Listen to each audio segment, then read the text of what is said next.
start by, first of all, welcoming our speakers to the second labor session of this year's CSAE conference.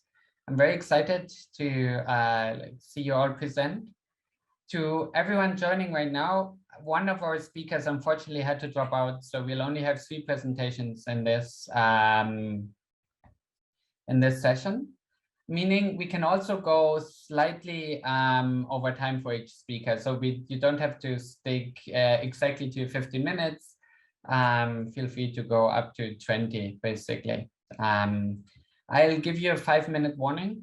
So I'll give you actually like a 15 minutes warning then, so 5 minutes before 20, but also feel free to wrap up earlier. After your 3 presentations, there will be a 20 minutes press Q&A session. For the audience, if you have a question, please use the Q&A function in Zoom, and then we'll come to those questions at the end. But for the panelists, obviously, feel free to ask each other questions as well at the end. So it's kind of a mixed discussion. The questions in the Q&A function will only be visible to us panelists. So don't worry if you don't see them right away. We'll pick them up at the end. Yeah, and if your question is called upon, we might ask you to unmute yourself and ask the question in person. In that case, like the session is recorded, and that means that you would also be recorded. Okay, that's so far for the logistics of this. I'd say we just get going with Alice, who's our first presenter today. Alice, would you mind sharing your screen? Sure.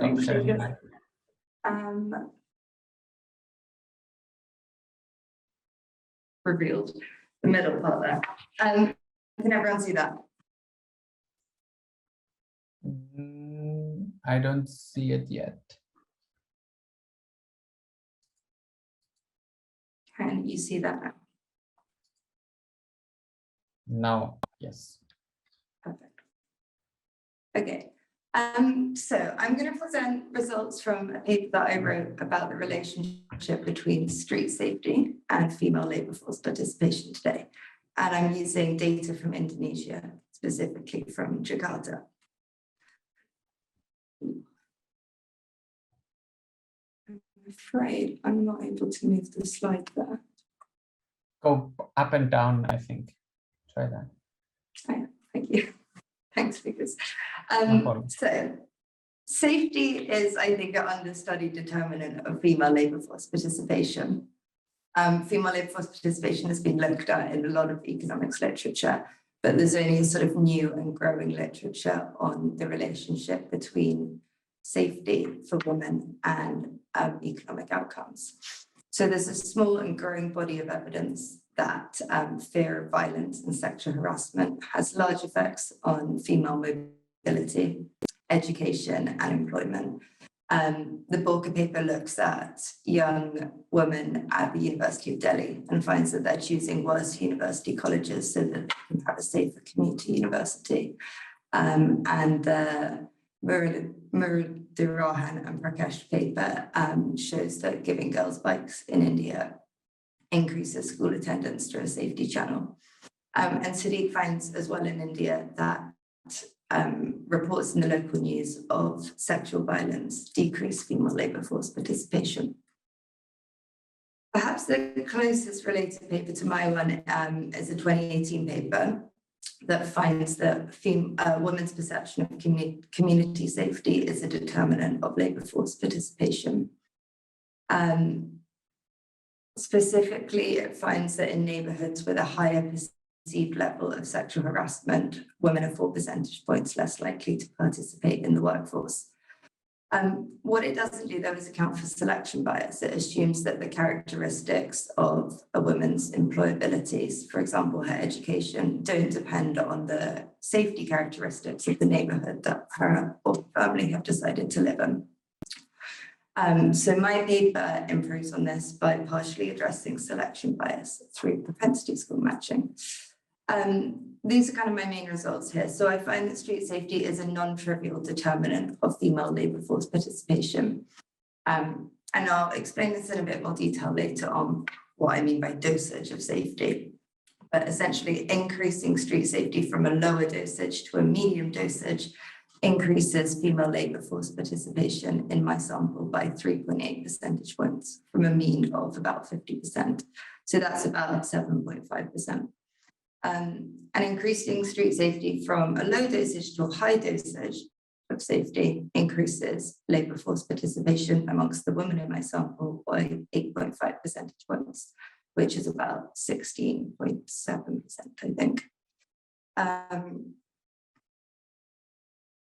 I also look at heterogeneous treatment effects and find that they're larger for younger women and women who don't belong to Jakarta's two main ethnic groups.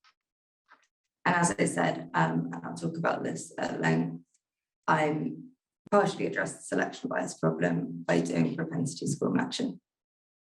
The context, as I said, is Jakarta in Indonesia, which I think is quite an interesting context to study this, because Indonesia ranks 100th on, this is the Georgetown Institute of Peace and Women's Peace and Security, and they have an index of the best and worst countries to be a woman, and it ranks 100th out of 170. And it was, the transport system in Jakarta was voted the 5th most dangerous globally. So my data, I take my survey data from the Indonesian Family Life Survey, the 5th round of this panel data, which was fielded in 2014 to 2015. That's the most recent round, and also those were the dates that match up with my street safety data. I got a total of 1,100 households who live in metropolitan Jakarta area, and within those households there were 1,531 working age women, which is who I restrict my sample to. So that's age 18 to 65.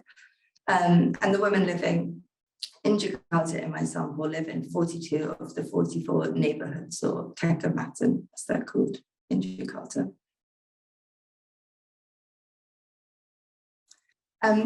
One of the sort of novel things about this paper is the safety data that I got. So I got this data set from a mobile app called Safety Pin, which started in India in 2012 in the wake of the gang rape of the girl on the bus in Delhi. And it spread all over India and has now expanded, and is in sort of most major cities in developing countries. And I've got some screen grabs there, so it's sort of a map, and you can look on the map and get all these different safety ratings for different parts of your neighborhood. And these are based on crowdsourced audits of locations. So people can go on and rate the street on the 9 safety parameters, which are things like lighting, visibility, the presence of security or police, gender usage, things like that. And they aggregate that into a score between 0 and 5 for each geotagged location. Jakarta is one of the newer cities that they've added. So in total, I had 3,000 audits to work from between 2014 and 2018. So to construct a safety measure, the ideal treatment variable would be the whole set of women's potential and real commutes to work. I obviously didn't have this, so I proxied it instead with the safety of a woman's neighborhood, under the assumption that that's the place where you go through early in the morning on your way to work and later at night when you're coming home. And when I present the results, you'll see that I defined the treatment variable street safety in 2 different ways. The first is that I give it a continuous score, which is an average of all of the audits which fall within a neighborhood. So that's the average of those 0 to 5 scores. And then I also classify neighborhoods as high, medium, and low safety, just to make it a bit easier to understand. And that's based on splitting those neighborhoods into tertiles of safety scores. So putting that all together, this is kind of what it looks like. This is the map of Jakarta. The yellow dots are where I have safety pin audit locations, and you can see that they're very much on main roads within the city. Dark green are higher safety neighborhoods, medium green are medium, and the lightest are low safety neighborhoods. And then I also had from my data set, which of these neighborhoods women lived in. So as I said, the main problem with trying to answer this question is selection bias. Women self-select into neighborhoods, and that's going to depend on characteristics like education that also determine whether or not they're in the labor force. The second one I've also spoken about, which is I lack information on women's real and potential commuting routes. So I proxy this, as I've said, with the safety of their neighborhood. So in order to try and deal with selection bias, I use propensity score matching to balance the observable characteristics of women in neighborhoods with different safety scores. Specifically because I had this average score between 0 and 5 for each neighborhood rather than a binary treatment, I used the generalized propensity score, which allows for a continuous treatment variable.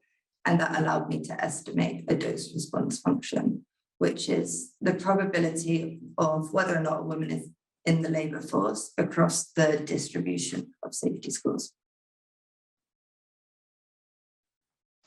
So the first step was selecting the relevant observables, and I did this using restricted lasso with a double selection procedure. So I always included whether a woman was married, her age, and her education. And I let lasso select the rest. And the double selection procedure is basically, it's selected covariates for the treatment, street safety, and it's selected covariates for the outcome measure, whether or not a woman is in the workforce. And my set of observables were then the union of those two. Second step is I use these observables to construct the generalized propensity score.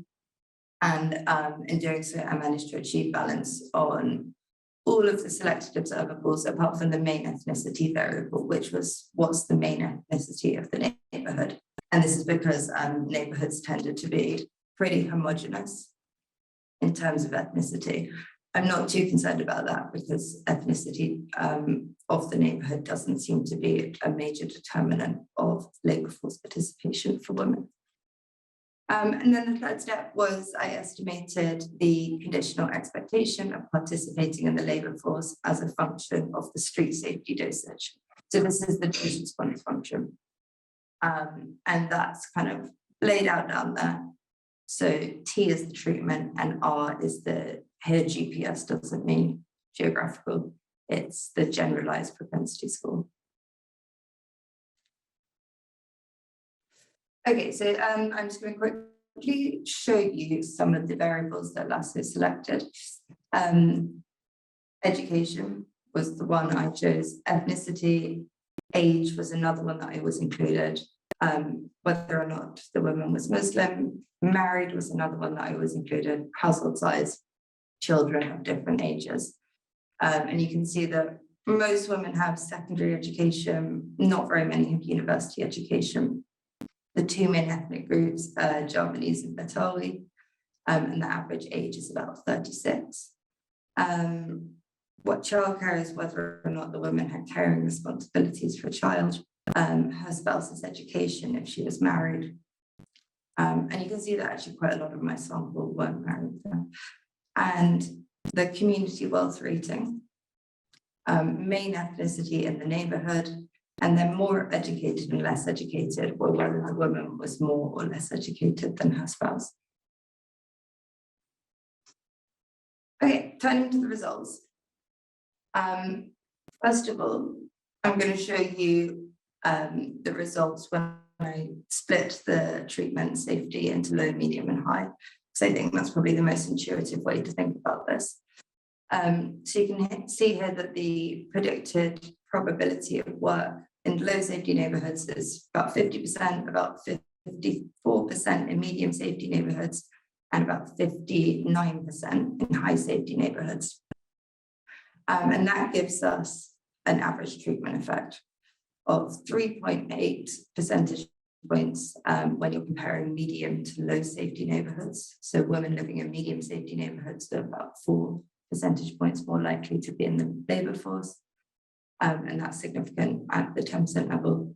And then if you're comparing women living in high safety neighborhoods to women living in low safety neighborhoods, they're about 8.59 percentage points more likely to be in the labor force. And that's significant at the 0.01 level.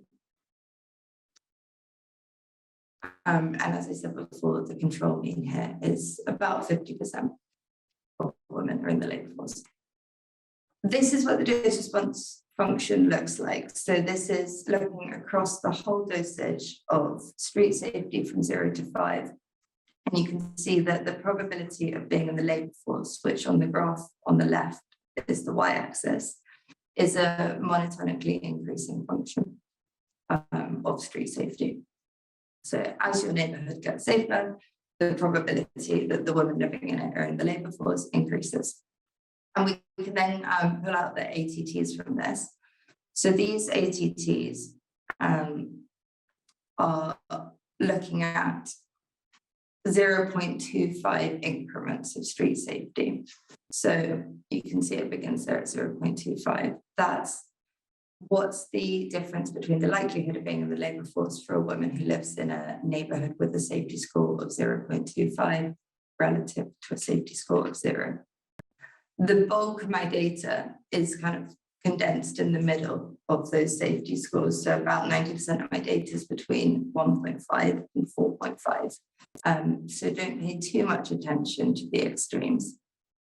But within that range, between a safety score of 1.5 and 4.5, you can see that the ATTs are in a similar range to the table that I showed you before. If we focus on medium versus low, we get about 4 percentage points.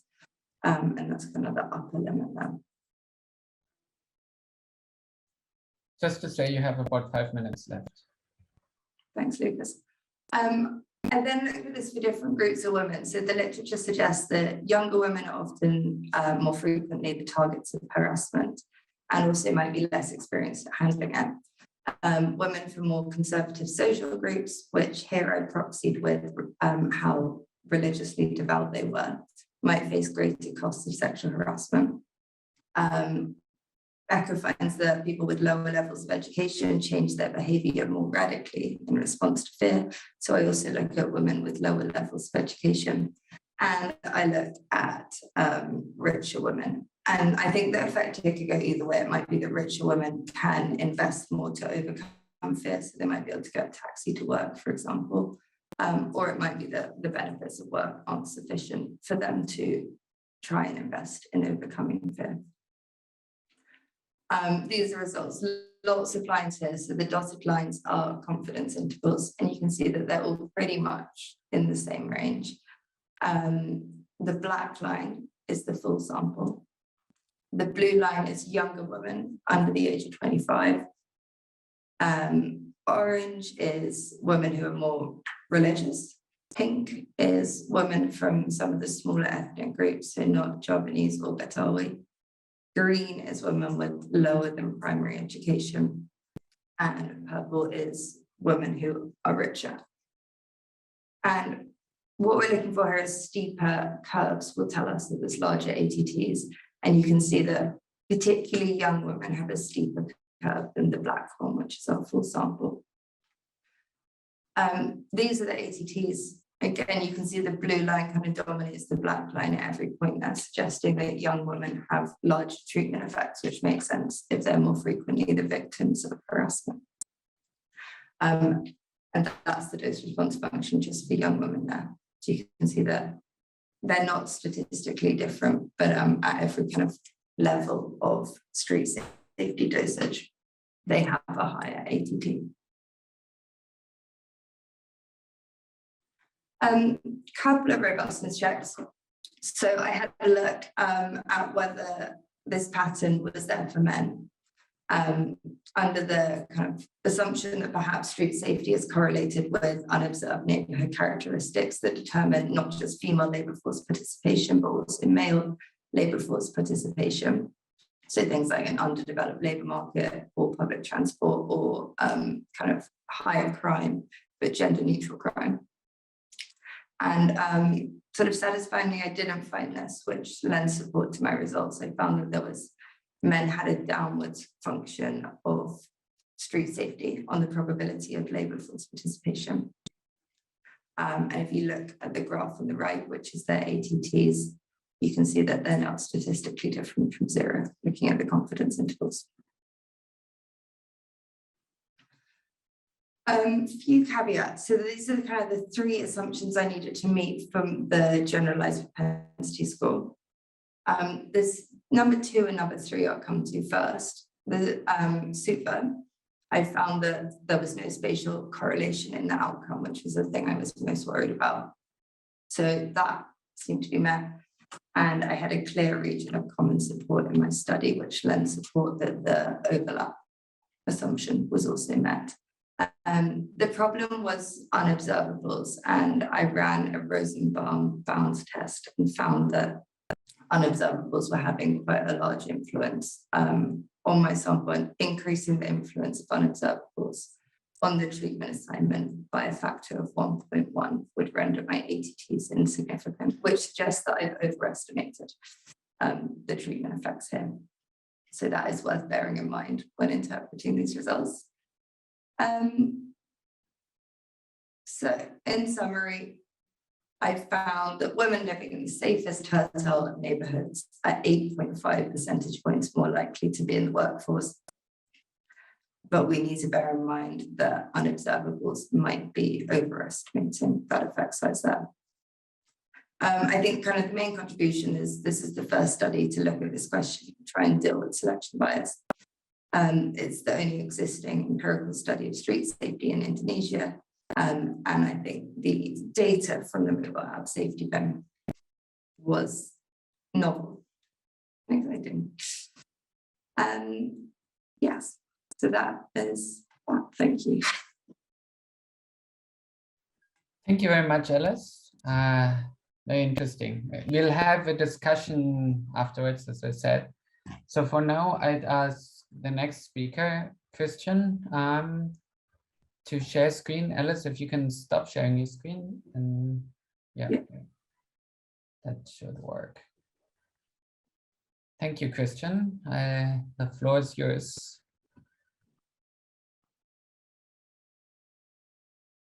Let me do this differently here. Oh no, that's not nice. Okay, then I just won't see you. You'll have to bear with me, and you'll interrupt me, Lukas. Thanks so much for the opportunity to present this work. Many of you have seen this before, especially if you're in Oxford, because we've been trying to figure out how to frame this in a good way and how to compartmentalize this paper relative to other potential papers we could write in this context. And so I'm grateful if you bear with me for what we hope final framing of this, and then it's hopefully out of the way. This is titled "The Impact of Firm Downsizing on Workers, Evidence from Ethiopia's Ready-Made Garment Industry," and this joint work with my longtime collaborator Morgan Hardy at NYU, Abu Dhabi, Gisela at Kagi at Vassar, AUL Demeke, who's a former RA of ours and is now at the World Bank, Mark Witt at ISA, and myself. What are we doing in this paper? We're going to study wage employment in global value chains. As many of you know, working in this literature in low-income countries where informal and self-employment is prevalent, formal wage employment is often seen as a very desirable outcome in the labor market with potentially transformative effects on welfare. Partly as a result, but also for other reasons, jobs in global value chains are thus often a policy priority for governments, and particularly so for the government of Ethiopia.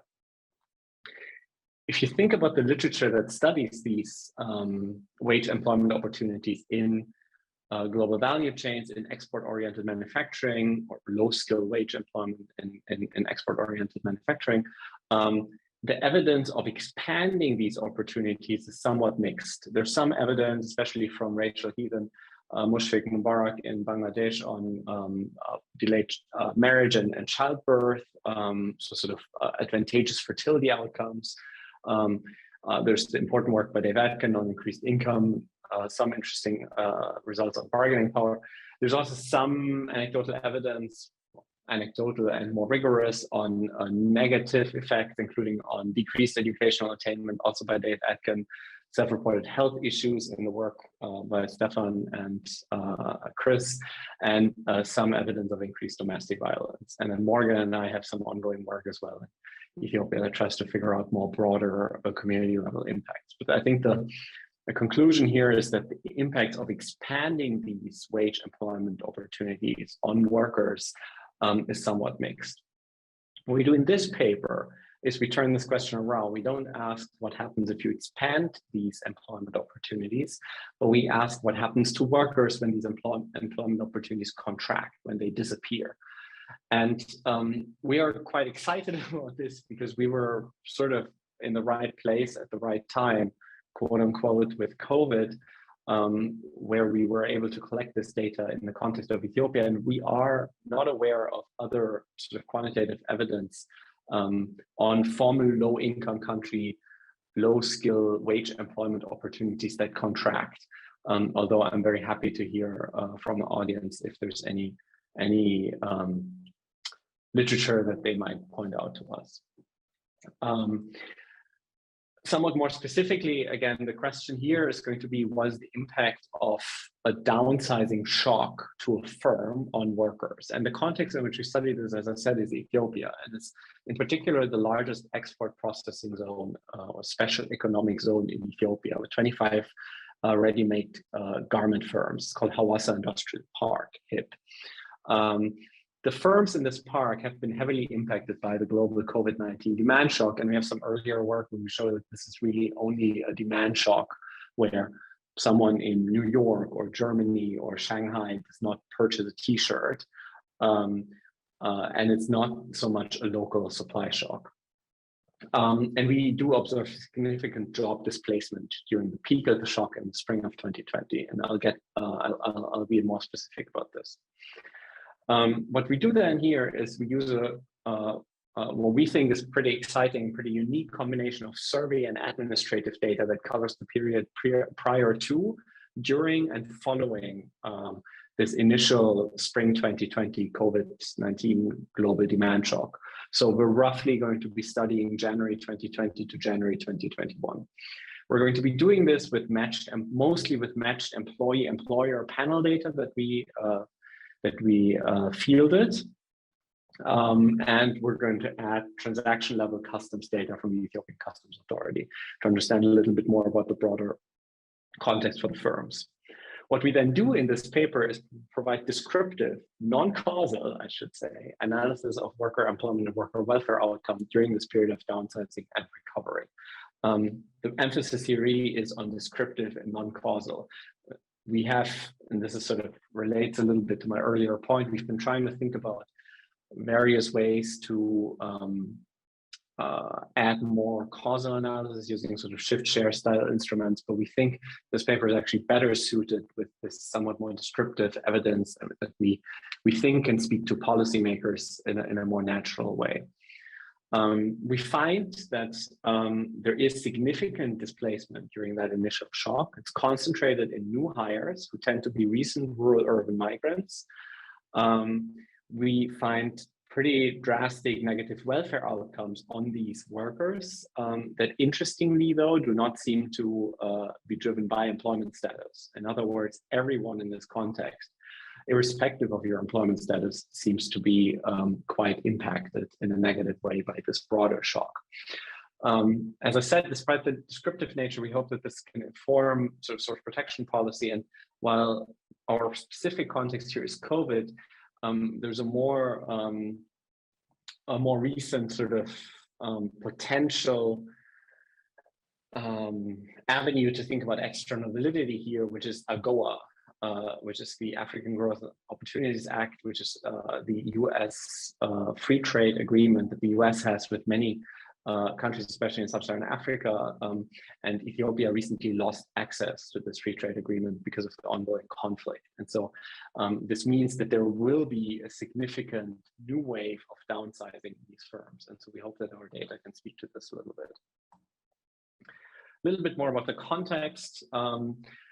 As many of you know, Ethiopia has pushed for industrialization based on this labor-intensive manufacturing industry. The cornerstone of that push are 10 industrial parks, or essentially special economic zones, that are broadly focused on the ready-made garment industry, where firms can only produce for export and typically import all raw materials. So the local value addition is only through labor. The workers in these parks are a highly vulnerable group in the formal labor market. These are predominantly young, female, low-skilled, recent rural urban migrants, for which these jobs in the RMG industry often represents the first stepping stone into wage employment. During COVID, then, Ethiopia's garment industry has been heavily impacted, with very little support, at least initially, from the government. And in fact, the government banned firing workers, which in this context here, we're going to tackle by being somewhat broader in the definition of what employment impacts mean, because firms then resorted to using things like unpaid leave with indefinite durations instead of laying people off more explicitly. Very few firms here in this context have repurposed their lines for PPE production. So this global garment shock really passed through to the operation of these firms. As I said, we work in the government's flagship special economic zone. It's called Hawaasa Industrial Park, HIP. Had about 30,000 workers before the crisis, capacity for up to 60,000. This is a really large special economic zone with 25 firms. You see the export destinations before the crisis are sort of two key markets where ready-made garments are sold: the US, China, Germany, much of Europe. And just as a sort of anecdotal piece of evidence here, that the firm self-reported sales volumes to drop by roughly 40% in that initial shock. Here's a picture of what this Hawaasa Industrial Park looks like, just so you get a sense. These are quite advanced, quite sort of well-organized international made garment firms. The data, which we see as sort of the unique aspect of this. We were in the field already before COVID hit, which put us into a position of being able to administer both a matched employee-employer survey data collection that was done on the phone in 3 rounds on the workers, covering roughly 1,900 individuals, most of them female, because these industrial parks mostly employ female workers. And we matched that to a 2-round firm survey that covers almost the universe of all firms. And as I said, we matched that with customs data on the firm export transactions. I'm going to be more detailed about this in a second. How does this worker survey work? God, that was an awful sentence. How does this worker survey look like, and how do we collect this data? This is a representative sample that is drawn from an electronic personnel database that covers all workers that were ever employed in this industrial park. This database has data on each new worker and their matched firm. It's using biometrics, so we are pretty confident that it's deduplicated. But we don't have data on exits from that database. So we collect that data using the phone survey. And we're excited because Morgan and I, many years ago, set up this database. So this is sort of a really long tail outcome of our early policy engagement here. What we then did is we said we're going to do random dialing in this database, trying to find workers that were employed as of January 2020 and that were reachable on the phone. So as an implication, the sample that we're working with here, and that we're tracking through the year, by definition, are all employed at the beginning of this period. 2 notes here. One is that attrition from the survey is not predicted by employment status or employment status interacted with any of the heterogeneity characteristics that I'm going to show you later. And it is indeed quite representative of this overall personnel database. These people are more educated though than the general population in that specific area. And we collect data on demographics, welfare, employment, job search, housing. We have some data on mental, physical health. female economic empowerment, personal relationship and dating patterns, and some data related to economic preferences and COVID-19. As I said, we then add an employer data database where we survey managers of almost all the firms here. And one of the key things that we take from this is data on management practices.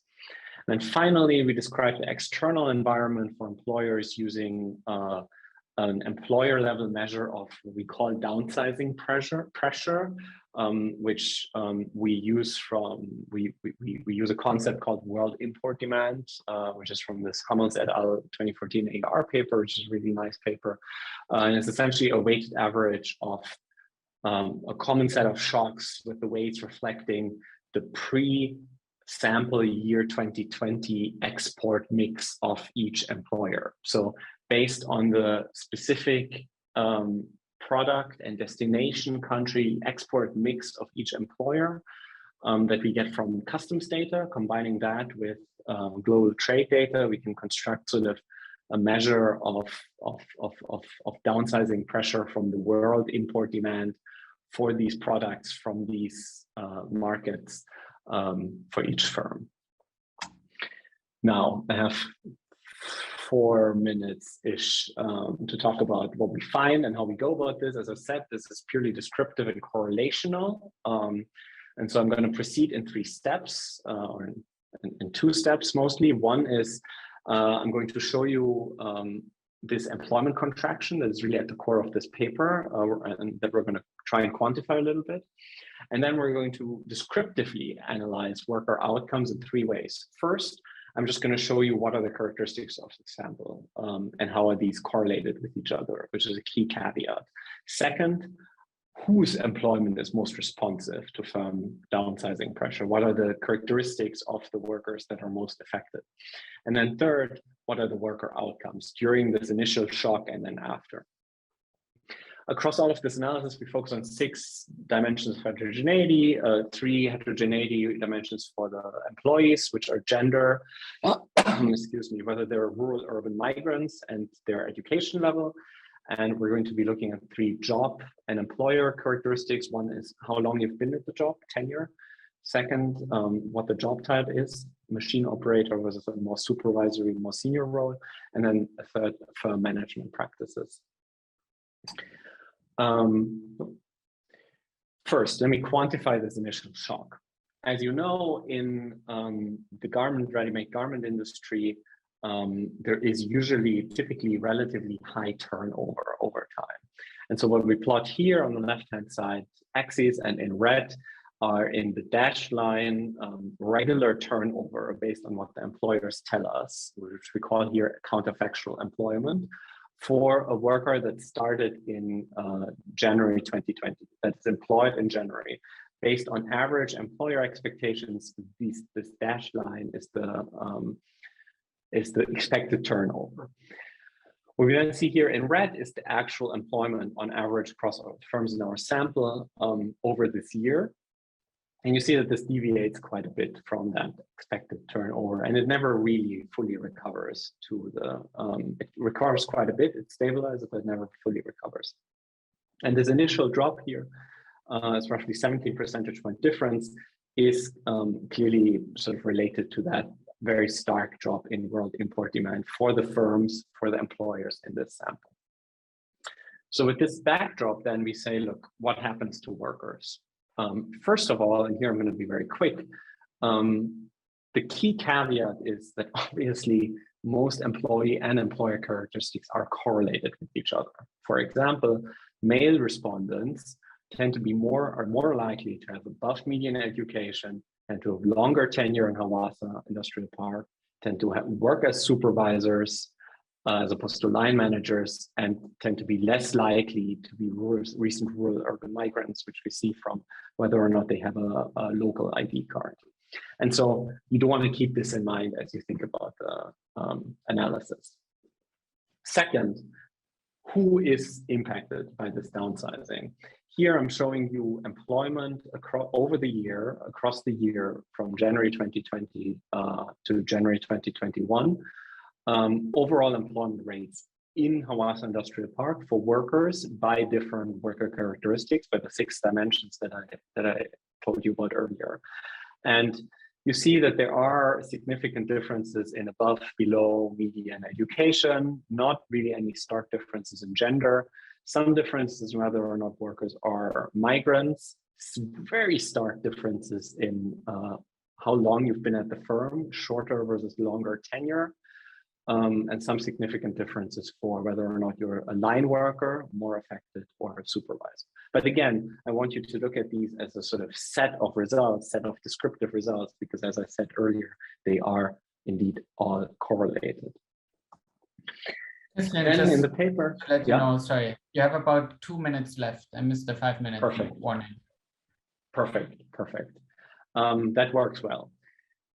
Then thinking a little bit about the differences in worker outcomes by employment status. In the paper, we use a very simple regression framework to, again, document these correlations that we have here, keeping in mind the caveat that they are correlated, these characteristics.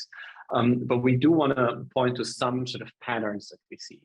One is that among the workers that do lose employment, only very few find other employment. This is what we call they fall off the ladder, because oftentimes these ready-made garment jobs are seen as a stepping stone into the labor market. And it appears to be the case that many of the workers that lose their jobs here lose it for good. Only 15% of workers that do lose their job find other non-HIP employment in the period of our sample. Male workers seem to be much more successful in the outside HIP labor market. There's also a strong relationship between losing employment and migration to rural areas, particularly during the initial peak, which suggests to us that this is an important coping mechanism. Male workers are less likely to migrate, non-migrant workers are predictably less likely to migrate, and workers in better managed firms are less likely to out-migrate, mostly because these better managed firms react quickly and put these workers on paid leave. And as I said earlier, we also find these really high levels of food insecurity and depression symptoms as measured by the PHQ-2 scale, irrespective of employment status. It seems that food insecurity is strongly correlated with being in Hawassa, being in the city as opposed to rural areas. But we do not find that employment explains these adverse welfare outcomes in any meaningful way. Concluding then, what do we do here? We provide descriptive evidence of the impact of downsizing on workers. As I said, we're currently exploring something more identified that thinks about the recovery of firms using a shift share design. I want to, again, caveat this descriptive analysis given the correlations that I showed you, but we still think that there are 2 interesting main insights for social protection policies within these export-oriented employment strategies, which are often overlooked. One is the employment effects are really large and persistent. These workers appear to fall off the ladder, which does suggest there's potentially scope for insurance schemes such as wage subsidies, which do not exist in Ethiopia, and the Ethiopian social protection schemes completely failed to cover these workers. And second, the fact that these welfare outcomes do not appear to vary by employment suggests that any social protection and psychosocial support programs should not depend on the employment status of individuals. I'll leave it there. Thank you for giving me the additional time, and I look forward to discussing. Thank you, Christian. Yeah, I'll also look forward to discussion later. For now, I would hand over to our last speaker of the session, Zunia. If you wouldn't mind sharing your screen, then we can get going.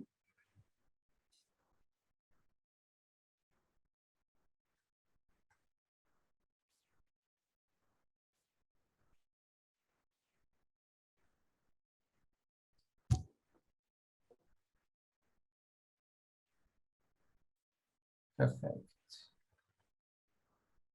Yeah, that works. I'll leave it up to you from here.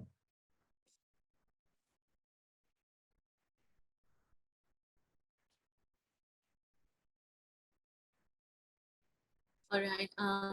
Can you see my screen?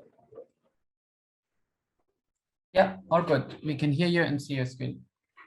Thank you. Hi, everyone. Thank you for joining in, and thank you, of course, to the organizers for letting me present this work here on this platform.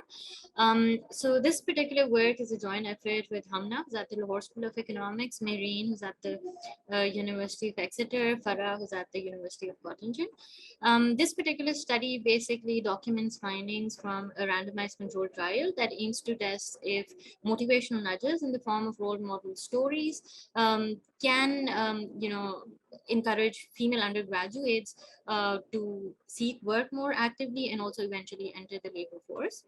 The motivation for this work comes from, the fact that Pakistan faces very low female labor force participation rate, with a rate of 24%, which is one of the lowest in the world. Also, the female labor force participation rate of educated women who are between the age of 25 to 35 is also very low. At 32%, it's only 1/3 of that of men at 96%. And this is despite the fact that almost half the students at the intermediate and graduate level in urban Pakistan are women. As literature also suggests, and then in the context of Pakistan, there are a range of constraints that impede women from entering the labor force. So there's concerns regarding mobility, social norms, or household dynamics. Here in this paper, like said earlier, we're testing if motivational nudges can help to change belief of young women regarding success, and also encourage them to seek work more actively and enter labor force. And in doing that, we're adding to the recent literature that has documented effect of role models and aspirations on a range of outcomes like teen delinquency, leadership, social inclusion, study majors, so on and so forth. So I'll briefly talk about my experiment design. Our sample basically consists of 2,500 female undergraduate students enrolled in 28 liberal arts, women-only public colleges in urban Lahore. So we individually and randomly select half of the students from our sample to be included in the motivation treatment. Our motivation treatment basically consists of exposing students in the treatment group to a 10-minute documentary that showcases life stories of successful alumni who went to the same colleges that our main sample is from. In choosing our role models, we were really careful that we wanted to highlight stories of women who hail from similar backgrounds as our main sample does, so that after viewing the documentary, they could feel that the message and the stories were relatable, and that what was being shown to them is achievable. So the documentary consists of stories of 5 women who belong to different occupations. I'll briefly show you who these role models are. So here's Safia, who's a curator at a children's library. This is Sana, who's a lawyer at Session Court. This is Ittisam, who's a lecturer at a private university. This is Rabia, who's breaking stereotypes by joining a profession that is still very unusual and uncommon for women in Pakistan to join. And then this is Sadaf, who's again a curator at an art gallery.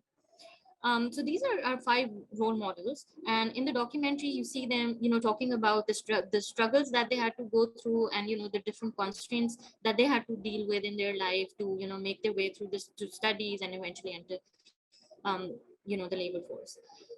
After the video is shown, the main message of the video is reiterated in a brief discussion. And then, the main message of the video was reinforced 4 months later also, when a keepsake was also given to the students to make sure that, the main message of the video lasts with the students. It turned out to be a low-cost intervention because it only took us $10 per respondent to both develop and implement the main intervention. The students in the placebo group was shown in an active video with content which is completely unrelated to treatment. We also thought that, we didn't want to raise aspirations without equipping students in our sample with the necessary skills to look for a job. And that's when we sort of also try to relax this information constraints by exposing students or giving them information about a Lahore-based job search portal, which is Job Asan, and some of its services. So services that it offers is things like CV building or mentoring or interview skills one and so forth. And the order in which the video was shown or GA information was given was also randomized. Here is a brief timeline of our activities. So we started our project activities in the fall of year 2018, which is when we started collecting the baseline information, and immediately after we also rolled out the intervention. 3 months later, we had the intervention reinforcement. We had then at 9, 12, and 18 months, we had 3 subsequent follow-up surveys. We didn't really go into the field at 15 months, but at end line, we asked these students to tell us retrospectively about what were they doing 3 months ago in terms of looking for a job, or if they had started working or not. What's important to also highlight over here is that the time between 15 and 18 months is when we had to undergo this nationwide lockdown. The N that you see under each round is the number of respondents that we were able to get in touch with at each of these surveys. And this number in the parenthesis basically is the attrition rate at each of these survey rounds. And as you can see that unfortunately by our end line, we lost about 36% of the sample. So we were really worried about differential attrition. So there are a number of things that we do in our analysis to take care of those concerns. So first off, we show that we have good balance on our baseline observables between the treatment and the control group, both for our balanced and the unbalanced sample. We also show that the attrition is unrelated to treatment and baseline covariates. We do show the results of our main analysis on the unbalanced sample, but then we also show reproduce this analysis for the balanced sample also, and are able to show that the results are consistent. And lastly, on our main treatment effects, we also show rebounds to sort of rule out any concerns regarding differential attrition. This is our basic estimation strategy, where we're looking at the impact of being in the treatment group on the outcome variables. In the long run, the 2 main important outcome variables that we end up looking at are, the job search effort and also the work status. And in our main specification, we're also controlling for the college fixed effects. So here is our first set of results, and so these are all descriptives, but here what we're trying to highlight is how much the respondents were engaged with the content being shown in the video, and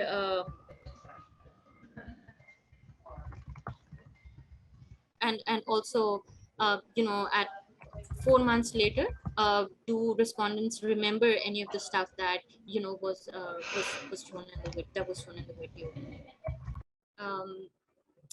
So in the panel A, at baseline, after showing them the documentary, we asked the respondents in the treatment group if they found the video interesting, and as you can see, almost all of them found the video interesting. Almost all of them thought that the video did capture real life stories, and majority of them thought that they could relate to the characters and also the stories being told in the video. At the first follow-up, which is 4 months after the baseline, we again went back to them and asked them if they remembered the contents of the video, and almost all of the sample did say that they remember having watched the video. And then we also asked that if they could recall the names of any of the characters that were shown in the video, and on average we could see that respondents could recall the name of at least one character from the video. Then we have these little quiz questions also to test the respondents' memory regarding the content of the video. And again, we can see that the majority of the sample was able to get these questions right. And then a lot of them told us that they discussed the video with their family, and then they also reflected on the main messages that were shown in the video. So there was a good recall of the video both at the baseline and 4 months later. Then we also wanted to test if, the respondents' engagement with the video and also their reaction to the video varies by treatment status. And for that reason, we, construct two indices. So the first one is a transportation index that kind of tries to get at the general level of engagement of the respondent with the video. And so it aggregates responses on 4 statements that try to assess if the respondent was, distracted by their own thoughts or distracted by their surroundings, or they were emotionally involved with the video, so on and so forth. And, our results basically show that, immediately after, showing the video, the treated girls are significantly more transported compared to the girls in the placebo group. Then we also had this other measure or other index, which is the growth mindset, and it aggregates responses on a series of statements that ask or that try to assess if the respondents, the extent to which the respondent feel that their intelligence and ability is fixed versus malleable. And again, we find that students in the treatment group had significantly higher growth mindset compared to the students in the placebo group, which again could be an indication of the fact that students in the treatment group were more conducive to acquiring knowledge and were less likely to think that their intelligence and abilities is limited. This slide over here shows the main effects of the treatment. And so we're in the panel A, we show the impact of treatment on job search effort. And in panel B, we show the impact of treatment on the work status. Job search is a binary variable, which is equal to 1 if the respondent had looked for a job in the last 4 weeks. Similarly, work status is also a binary variable, and it's equal to 1 if the respondent was engaged in any kind of work. It's a broad measure, so we're taking into account any kind of work, be it full-time or part-time work. And then we look at the effect of treatment at different points in time along the study period. So we collect this information at 9 months, at 12 months, at 15 months, and then at 18 months. But interestingly enough, what we find is that treatment did not significantly have an effect on the job search effort of students in the treatment group, or there's no significant difference in the job search effort of treatment versus the placebo group at any point in time. In terms of work status, we get similar results, null effects up until 15 months. And then suddenly at 18 months, we see that, there's significantly higher chance, of a 5% higher chance that, women who come from the treatment group, there's a higher chance that they'd be working at 18. Now, this result, came to us as a bit of a surprise because, there's no effect of the treatment until 15 months. And suddenly at 18 months, we find that, there's a higher chance that a treated woman is likely to be working. So we wanted to explore this effect further. And that's when we get into the heterogeneity analysis, whereby, using k-means clustering, what we do is we classify our sample into groups on the basis of our baseline covariates like parental education, household income, and family size. And, we use both the within cluster distance and pseudo F index and find support for at least 2 groups, which is the low income education group and a high income education cluster. Low income girls who come from low income education group basically come from households that have on average lower household income and also have lower parental education. So fathers in these households have on average 6 years of education and mothers have 3 years of education, compared to the high income education group where the household income is comparatively higher and parental education is comparatively higher, with fathers having 12 years of education and mothers on average 11 years of education. So we reran our mean treatment regressions on these subsamples, and here's the result of that particular analysis. So again, in panel B, we show the impact of treatment on work status on the high income education cluster. And again, throughout the study period, we don't see any significant impact of work status on women on work status of women who come from these households. But if you look at the low income education cluster, like the overall samples, there is no effect until 15 months. And then 18 months, there's 11% higher chance that treated women who come from low income educational cluster, there's a higher chance that they'll be working. And so basically this result for the overall sample that we see over here, this is driven in large part by the women who are coming from the low income education cluster.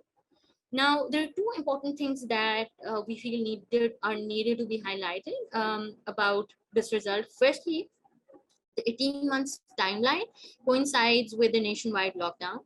And secondly, the subsample of treated women who come from low income education cluster, they at 18 months, were significantly more stressed out of a fear of loss of income or out of a fear of a household member losing their job. And that's what we feel could be driving this result, is that, out of that fear or tension, we see a greater likelihood of these women entering into the labor force compared to the women in the placebo group. Zunia, you have 4 minutes left. Okay. Sorry to interrupt. Okay, here's the result of our treatment effects on the job search effort, both for the low income education cluster and the high income education cluster. And here again, we can see that there are no significant impact of treatment on the job search effort on any of this the two clusters. We also did some additional analysis to find heterogeneity in treatment effects along other dimensions. But unfortunately, we don't see any heterogeneity in treatment effects by either enrollment status, personality traits. So we have this data on big 5 personality traits that we collect, and we were hoping that there would be some heterogeneity in treatment effects along those dimensional personality, but we don't see any effects. Also by respondents' level of absorption with the video, by the college the respondent went to, or the mother's labor force participation, or even the choice of the undergraduate study major. Now, we also had some very interesting data on additional outcomes from the job assigned database, although we don't have it for all of the girls in our sample, but only for the girls that we were able to match with the JA database. And even on those additional outcomes, we don't see any significant difference between the treatment and the control group on these additional outcomes. At baseline, we asked our main respondents to also share with us the names and contact information of 5 of their friends who went to the same colleges as these girls did. And so this was going to become a spillover groups, which we also call as the network friends. So, and 9 months after the baseline, we also get in touch with the spillover group to see if the treatment had any effect on the labor market outcomes of the spillover group. But even in this group, we don't see any significant impact of the treatment. I've already talked about, the fact that we were worried about attrition, but, we show in our paper that, attrition is unrelated to treatment. And also we were not losing people because, or girls because they were joining workforce, because attrition is unrelated to the work status as well. And then we also show leave-ons with our main treatment results to rule out differential attrition.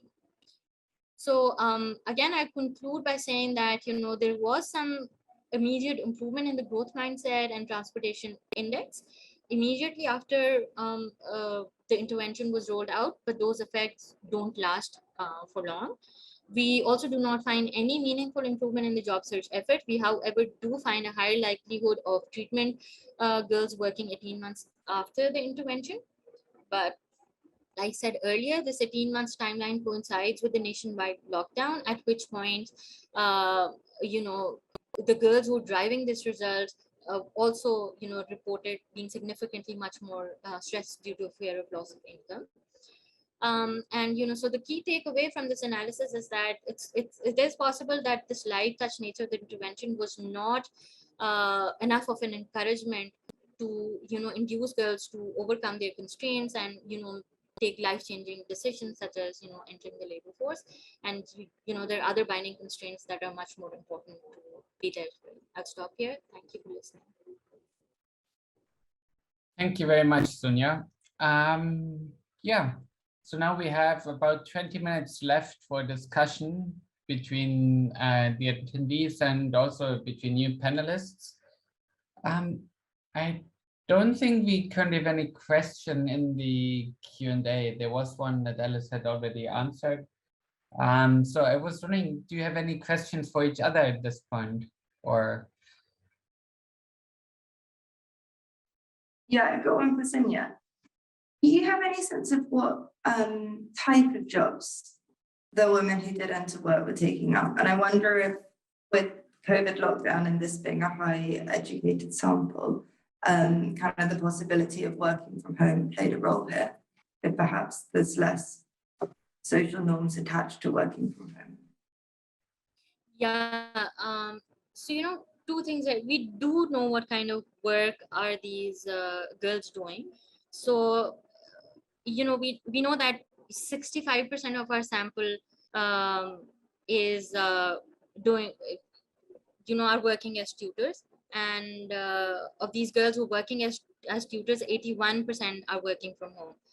And, there's this other 20% who are working, full-time, and then only 3% of our sample is doing some kind of, self-employed activities, such as working in a beauty salon or doing some kind of stitching embroidery business.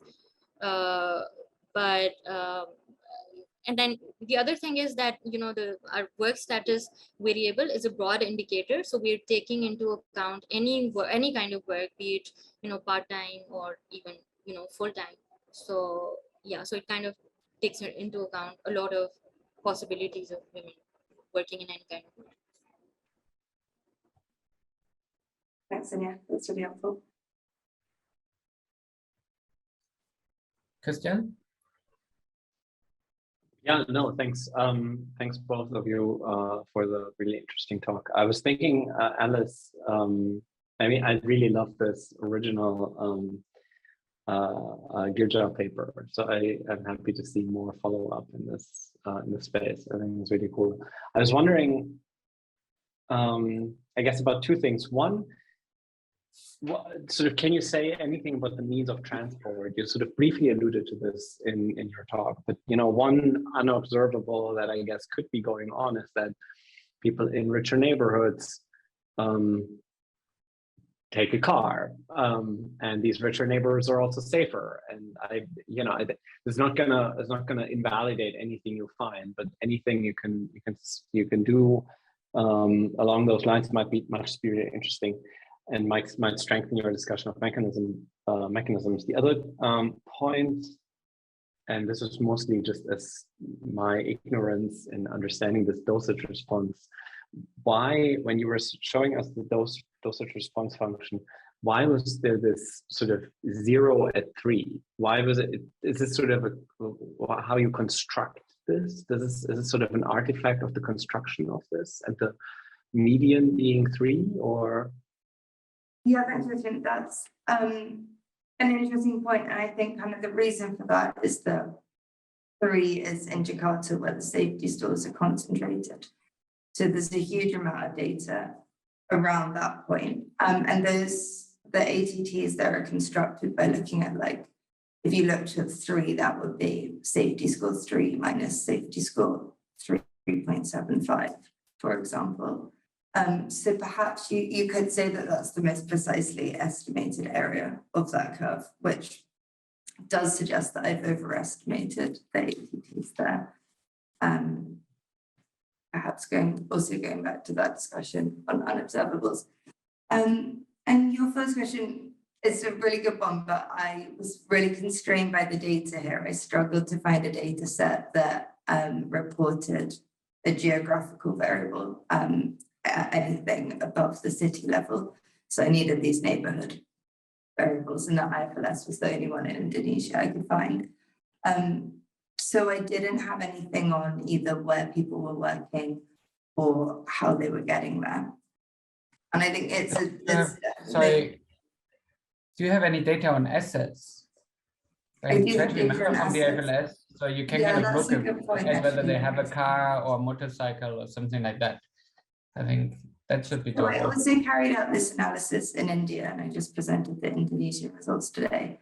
And I think in some ways, India is a better context to proxy by the neighborhood because people travel much shorter distances, whereas in Jakarta, I think most people travel around 10 kilometers a day, which suggests they are using metro or cars at some stage of that journey. So that's a really good point. Thank you both. And the safety pin data does not let you disaggregate by sort of, I don't know, road versus public transport versus, it doesn't, it's just the space that you're in. Yeah, so it's mostly, as you saw from the map, the safety audits tend to be kind of on the main roads within the neighborhood, which is why they look very straight on there. But yeah, you don't get ratings for public transport. It's sort of just areas on roads on the map. That's actually quite interesting because you think one street can look very different depending on whether you're on foot, in a private taxi, or on a bus. Yeah, exactly. Okay, thank you. Thanks.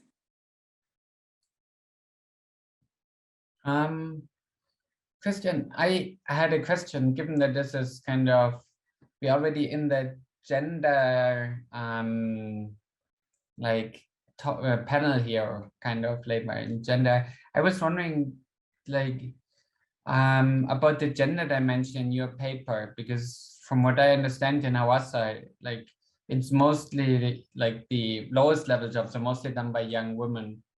And I was wondering if about the kind of what do you think in terms of externality of these things in terms of the gender, external validity in terms of like the gender dimensions of your finding, whether you think that's more driven like by the gender angle itself, or whether it's kind of just a fraction of the composition of the labor force.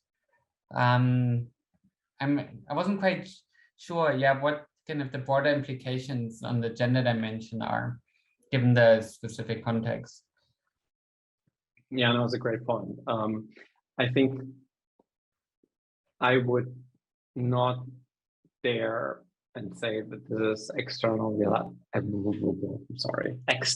valid. We both struggle with the same word. To the broader formal labor market, because it's such a peculiar industry. So I think the way that we think about the external validity here is for other comparable low skill, low wage, light manufacturing jobs, especially in the garment industry, where are traditionally seen as sort of a vehicle for women to enter the formal labor market, including in Ethiopia, including in Bangladesh, or in Vietnam. And so, to that extent that most of the jobs in these industries are largely done by women, we find that this probably has external validity. And I guess if I had to summarize sort of an elevator pitch, if I'm in the elevator with the World Bank Vice President for Private Sector Development, the one thing that I'd say is, well, if you're planning for these industrialization strategies, maybe next time you do, you also think about the social protection implications of what happens when these jobs disappear. And particularly because these are 90% jobs for women, you want to particularly think about the sort of gender sensitive social protection implications. So I think that would be my my sort of policy takeaway / external validity here. But I think in the most immediate setting for which we hope that this has some validity is the current AGOA downsizing, because Ethiopia lost access to AGOA. And so now these jobs are not going to be temporarily lost, but these jobs are going to be permanently lost. And so this is clearly, again, a very different setup. But it is, again, one where a lot of largely female workers are going to lose their jobs. Otherwise, I think thinking about the sort of gender differential effects, they are mostly, unfortunately, in line with what we would expect, I think, which is that men tend to have better outside option, including because they do different jobs, as you say.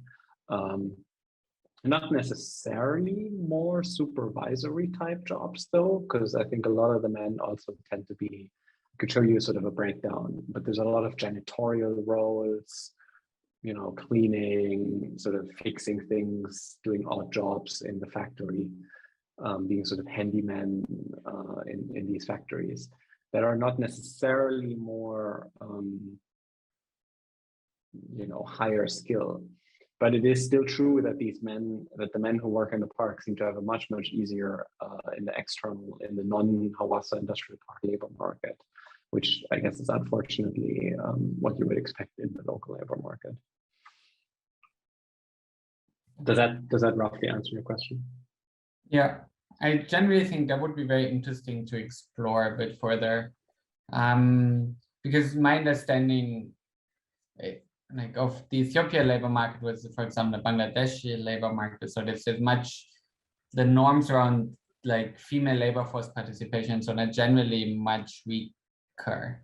So there's not such a stigma. Well, in Bangladesh there isn't anymore, but originally maybe Pakistan is a good comparison as well, where their norms might be a lot stronger against female labor force participation compared to Ethiopia. So I'm not quite sure like what you can do on this with your data, but I think that would be kind of interesting in like looking how these negative shocks might persist differently over time in different contexts. But you also don't know, I mean, as a sort of a question to the broader group, I mean, we really try to look hard, but we did not find much quantitative evidence on, you know, job loss in these particular contexts. The most evidence, the AER papers from the 2000s and the 1990s come from white men in high income countries. And so there's really not so much on the garment industry or on similar sort of low skill, low wage formal jobs in low and middle income countries, at least not that we could think of. No, I agree. That makes your paper interesting. No, but I think that the question is really interesting of how this shock could also, how this would play out in different contexts. Yeah, there's many different, I think, avenues where we could take this. We're hoping, and I think we were discussing whether or not to even include men in this sample, because we could also just write a very clean paper and a more homogeneous sample that only includes the women, which are the sort of large majority of workers in this context. And we've sort of landed on this sort of middle ground where we do a little bit of a comparative analysis, but again, all of it just descriptive. Anyway. Any further questions? Zunia, I had one thing, sorry, if no one's asking questions, I'll just go ahead and ask questions because I found the presentation so interesting. Zunia, when you presented the results on search, split by education, if I remember correctly, it looked like for the higher educated women, you actually had quite a substantial effect on search in the first follow-up. It wasn't quite significant, but it looked relatively large to me, if I remember that correctly. So I was wondering if like maybe that's something where like they were initially motivated to go out and find jobs and then just struggle to find the job, so that could be part of like the lack of effects that you see. Basically, it's not like the treatment didn't have any effect, but whether they failed to convert it on the labor market, basically. Yeah, so that's a very good point. So firstly, this was the results that I was showing was, you know, this was split up by the social backgrounds that these girls were coming from. So this is the low income education cluster and the high income education cluster. Sorry, yes. Yeah, and yeah, so that's a good point. And you know, we also noticed that, you know, there is some positive effect of the treatment on job search effort, with, you know, later on, you know, completely disappear. So we had, you know, information not on if they were looking for a job, but on the kind of job search that they were doing. So we had information on if they looked for a job online, or if they had consulted family, friends, or any employment agencies. So a host of other variables, we don't see any impact of their treatment. And maybe it has to do with the variable that we're using. We see some impact. But and later on, after 18 months, we also went back to these girls to ask, uh it through these focus group discussions, to ask what was going on with them, had they looked for a job. And we didn't get any such impressions from these girls. And we don't have definitive evidence to say that they got discouraged, but uh, from the focus group discussions that we did after 18 months, we sort of girls weren't sort of telling us that. Okay, interesting.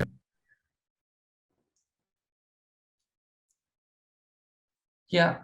I've just got a quick final question for Christian. In the kind of data that Lukas and I and John and lots of people have been looking at coming out of the Hawassa Industrial Park, seems like retention rates are quite low, and that workers have an inflated expectation of how quickly it will take them to get a new job. Do you find that there's kind of a similar misguided sense that they'll be able to find a new job in a few weeks or a month, is kind of the pattern we're seeing?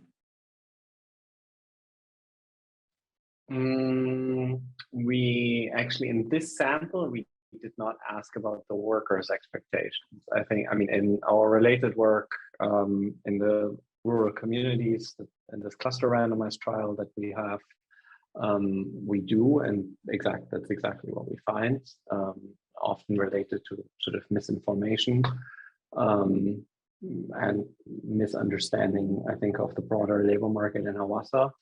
We don't actually have that detailed sort of subjective expectation, job search type data in this case. We know that people, whether or not people are looking for work and whether or not they find work and what type of work they find, but we cannot construct anything dynamically where people realize, oh, my chances are not as good, even though we have a panel of data. What is, I think, true is that the turnover issue is an acute one also in our context, which is why I tried to show you this chart that compares the employment dip to sort of counterfactual employment as opposed to sort of full employment. The correct benchmark here, 3 months into the job, would never be full employment, but would be 90% or 85% or something. And I think that is the case in our sample as well. And I think in the more recent times, if more workers starting now, that turnover is increasing even more. I work with a PhD student who is doing some more work on this, and I think anecdotally, at least what we can say, is that this is getting worse and worse, including perhaps because there's a general sense in Hawassa that the park is done, not least because of AGOA. Then do you think COVID and the political situation are playing into that in quite a big way? Do you get a sense that's why retention's continuing to fall? God, man, I could. Yeah, I have a lot of thoughts on this. I think there's an issue where I think during COVID there was a lack of concerted response. There's a range of factors. There's, I think, a lack of appropriate response during COVID. There is, I think, a lack of political ambition or lack of political sort of, perhaps ambition is the wrong word, but prioritization of the issues. And I think there's a range of other issues that are going on that are related to the conflict, obviously, that have affected the investment climate in pretty adverse ways. But I think overall, the combination of all of these conflict, COVID, and the loss of AGOA access mean that the external environment to do business in Hawassa have not really been too advantageous, and it's really quite unfortunate. Interesting. So for the data that we work on in Hawassa, and very slight detail, but our firm is still expanding quite rapidly in Hawassa. They're opening a new shed and basically doubling their production capacity at the moment. Still have very high turnover rates, higher than the ones that you showed as counterfactual. So after 3 months, Alice, probably best what you have after 3 months, but it's probably more like 70% left after 3 months or something like that. Yeah, I think 70 is about right. Yeah, I think it'd be great. We could chat more. Actually, we should chat more offline, I think, without everything being broadcast into the wider world. But it'd be great to chat more offline, I think, about the different firms and the broader investment climate. Probably have a lot to learn from each other.